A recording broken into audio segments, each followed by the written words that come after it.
Di negeri ini dilakukan pembatasan aktivitas di masjid-masjid, termasuk masjid di kantor pemerintah, apalagi berkaitan dengan konten materi yang disampaikan.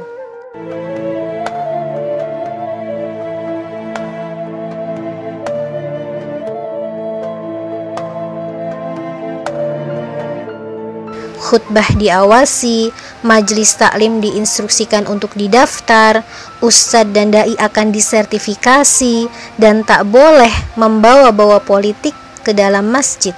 Yang ini tentu saja tidak lepas dari isu radikalisme yang dianggap berbahaya oleh rezim ini. Bahkan mungkin dianggap lebih berbahaya daripada corona. Radikalisme senyatanya telah dijadikan alat legitimasi untuk mengalienasi kelompok kritis yang menginginkan perubahan Indonesia ke arah yang lebih bermartabat sesuai Islam, menekan rakyat dan oposan agar selalu tunduk pada keinginan penguasa dan tak lagi berani memperjuangkan perubahan mendasar, apalagi ke arah Islam. Pembatasan aktivitas di masjid-masjid, termasuk masjid di kantor pemerintah, apalagi berkaitan dengan konten materi yang disampaikan, sejatinya merupakan pengebirian terhadap fungsi dan peran masjid itu sendiri.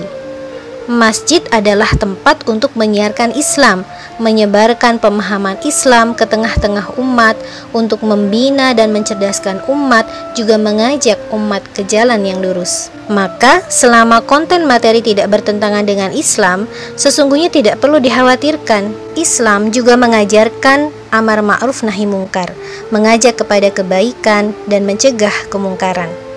Bahkan hal ini merupakan kewajiban seorang muslim, termasuk mengoreksi penguasa.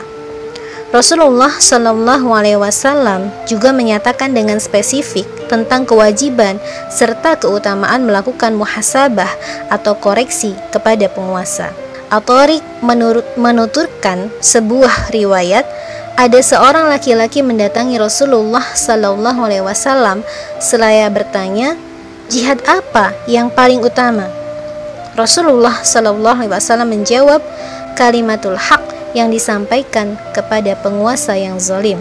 Bahkan dalam riwayat lain, Rasulullah SAW bersabda, pemimpin syuhada adalah Hamzah, serta laki-laki yang berdiri di hadapan penguasa zalim, lalu ia menasihati penguasa tersebut, lantas penguasa itu membunuhnya. Dengan kondisi seperti ini, sesungguhnya umat Islam tidak perlu takut atau khawatir untuk tetap menyuarakan Islam, apalagi di tempat yang di dalamnya banyak berkumpul umat Islam yang sedang beribadah dan berbuat baik. Peran masjid dalam pembinaan umat Islam juga sangat penting dan dibutuhkan. Generasi Islam pertama di Madinah ditempa oleh Rasulullah SAW di Masjid Quba dan Masjid Nabawi. Dari pembinaan tersebut lahirlah tokoh-tokoh yang berjasa dalam pengembangan Islam ke seantero dunia. Karena itu, semestinya umat Islam pun merasa sedih ketika masjid-masjid dibuka tetapi tidak sesuai fungsinya dengan yang dicontohkan oleh Rasulullah SAW dan para sahabat. Umat seharusnya juga sedih ketika masjid dibuka tetapi perannya dikebiri sesuai dengan kehendak penguasa. Masjid dibuka tapi aktivitasnya dimata-matai dan diawasi. Sudah seharusnya umat Islam memakmurkan masjid, mengembalikannya kepada fungsinya yang sesungguhnya, sebagaimana yang diperintahkan oleh Allah Subhanahu wa Ta'ala dalam firman-Nya Quran Surat At-Taubah ayat 18, hanya yang memakmurkan masjid-masjid Allah ialah orang-orang yang beriman kepada Allah dan hari kemudian, serta tetap mendirikan sholat, menunaikan zakat, dan tidak takut kepada siapapun selain kepada Allah. Maka merekalah orang-orang yang diharapkan termasuk golongan orang-orang yang mendapat petunjuk. Semoga di bulan mulia ini wabah corona segera hilang, masjid-masjid bisa kembali dibuka dan dikembalikan kepada peran dan fungsi yang semestinya.